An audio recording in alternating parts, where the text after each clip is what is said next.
इस वीडियो में हम करेंगे कक्षा 6 का गणित का अध्याय 2 जिसका नाम है रेखाएं और कोण। पेज नंबर 50 पर दिया हुआ है। आइए पता लगाएं का प्रश्न नंबर 2। और इससे पहले वाले जो भी प्रश्न हैं वो सभी मैं प्लेलिस्ट में डाल चुका हूं। अगर आप इससे पहले वाले प्रश्नों को देखना चाहते हैं तो प्लेलिस्ट पर जाकर देख सकते हैं।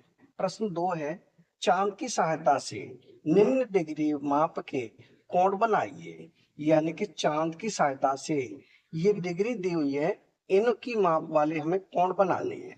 जैसे सबसे पहले ए में है 110 अंश, यानी कि 110 अंश का हमें कोण बनाना है चांद की सहायता से। किसकी सहायता से?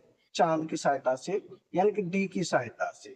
जैसे ये है हमारे पास चांद, तो सबसे पहले हम क्या करेंगे, एक लाइन खींचेंगे। इसे मैं डी से ही खींच रहा हूं, यानी चांद से खींच रहा हूं।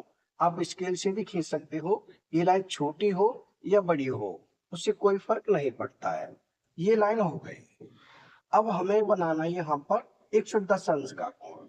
तो हम क्या करेंगे, इसका जो बीच का बिंदु है इसे यहाँ लास्ट पॉइंट पर रखेंगे, और जो लाइन है इस लाइन पर रखेंगे, जीरो वाली लाइन पर ऐसे।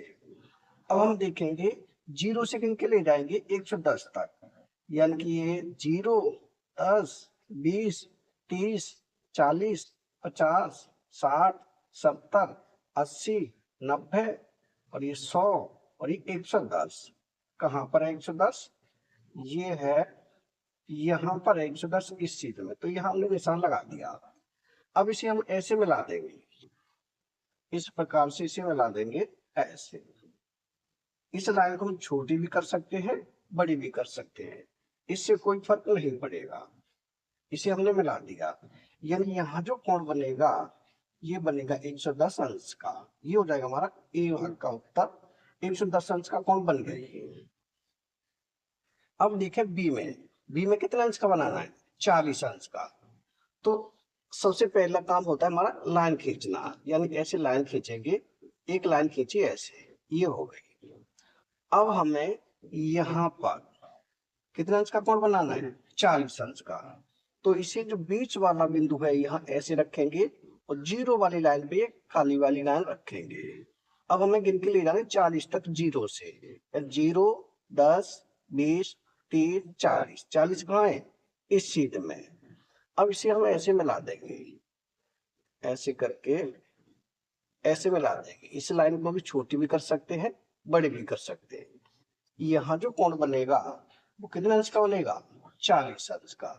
ये हो गया हमारा बी का उत्तर, यानी ये बन गया 40 अंश का कोण। अब है सी में है 75 अंश, यानी कि अब हमें 75 अंश का कोण बनाना है।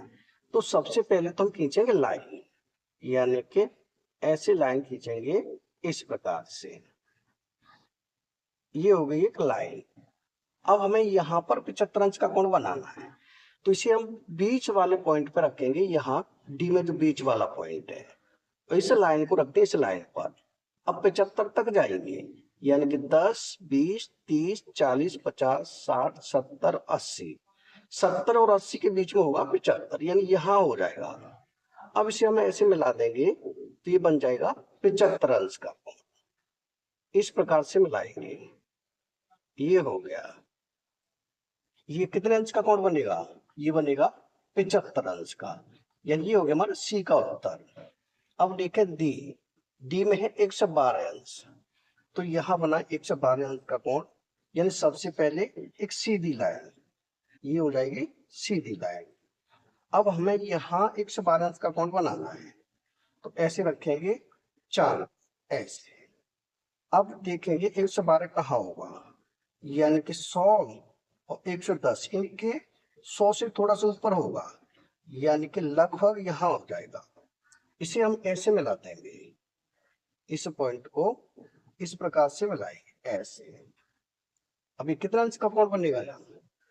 ये बन जाएगा 112 अंश का, 112 अंश। ये हो जाएगा हमारा कौन सा उत्तर? डी का उत्तर। ये हो जाएगा डी का उत्तर, यानी ये बन जाएगा 112 अंश का कोण। अब देखें इसका लास्ट भाग ई में है 134 अंश, यानी कि अब हमें 134 अंश का कोण बनाना है।